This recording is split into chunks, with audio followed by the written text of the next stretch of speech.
Gandavo, Mayora, sa ating pong Vice Mayor,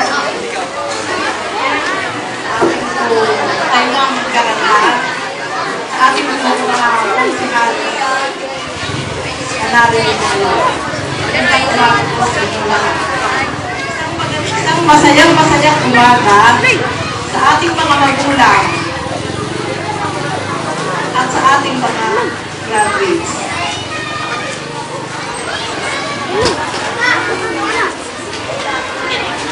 Ako ay nagpapasalamat ng marami sa pag-adyaya niyo sa akin dito bilang isang tagapagsalita sa aming paaralan na pinanggalingan, ang Balete Central School.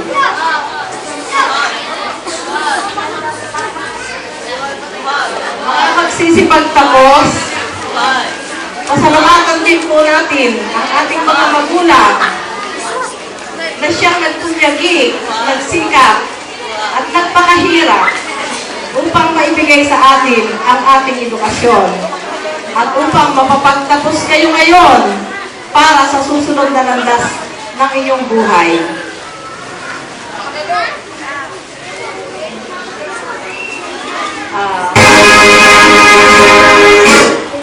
Maganda po, mga graduates, na sa ngayon pa lang ay itatak nyo na sa inyong mga isipan.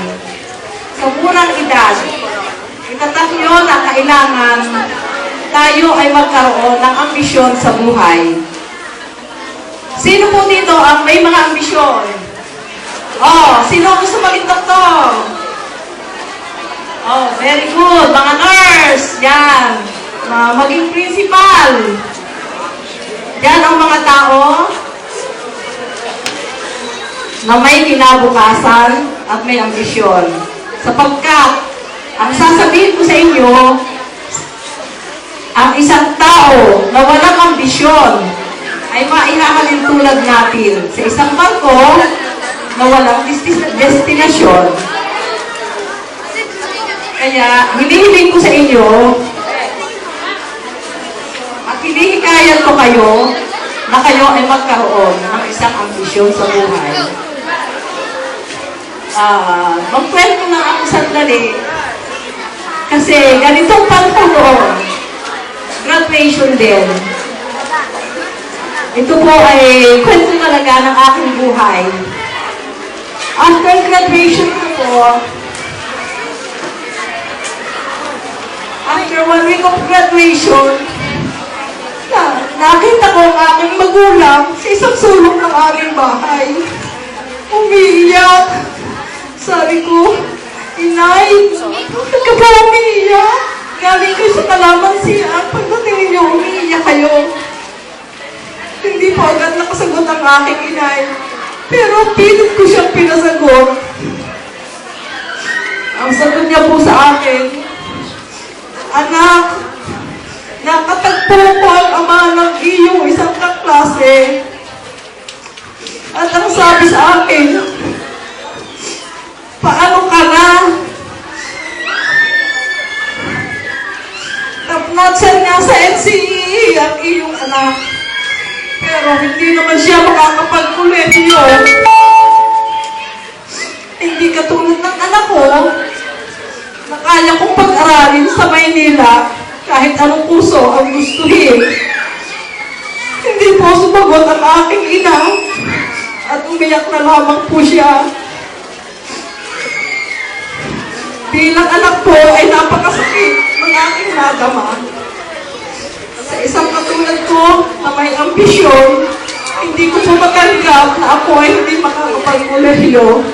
At sa naramdaman ng aking ina, ganito na lang po ang nasambit ko.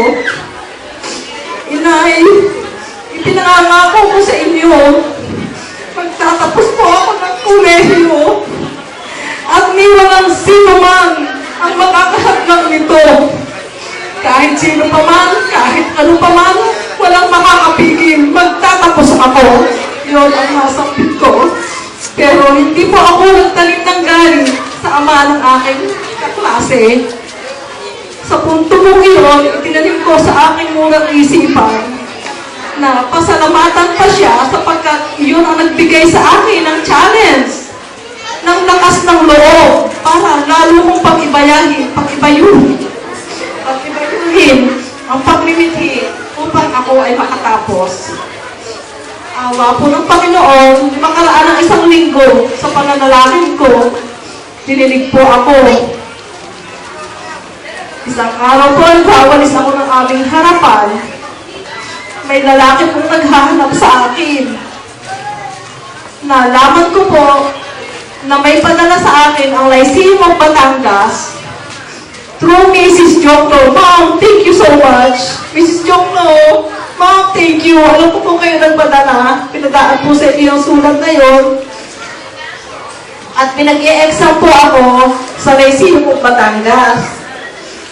Sa awa po ng Panginoon, kahit hindi alam ng magulang ko, nakisakay po ako sa mga exam ng scholarship. Nakapasa po ako sa exam na yon. At sa awa po ng Panginoon, nakagraduate po ako. Doon ko po nakita ang mga ngiti sa labi ng aking magulang. Hindi man po siya magsalita. Alam ko po maligaya ang magulang ko. At natupad ang gusto ko na makapagtapos ng kolehiyo. Nakagraduate po ako bilang full scholar ng Lyceum of Batangas. Nakagraduate po ako bilang scholar ng Lyceum of Batangas. Po nagsimula ang aking panibagong landas ng buhay. Kaya kayo mga graduates, huwag kayong mawawala ng pag-asa. Kung sa ngayon pala ay naghihirap ka ang inyong magulang upang kayo ay maitaguyod. Hayaan ninyong huwag maging hadlang ang kahirapan at pagpupunyagi upang tayo ay makarating at magtagumpay.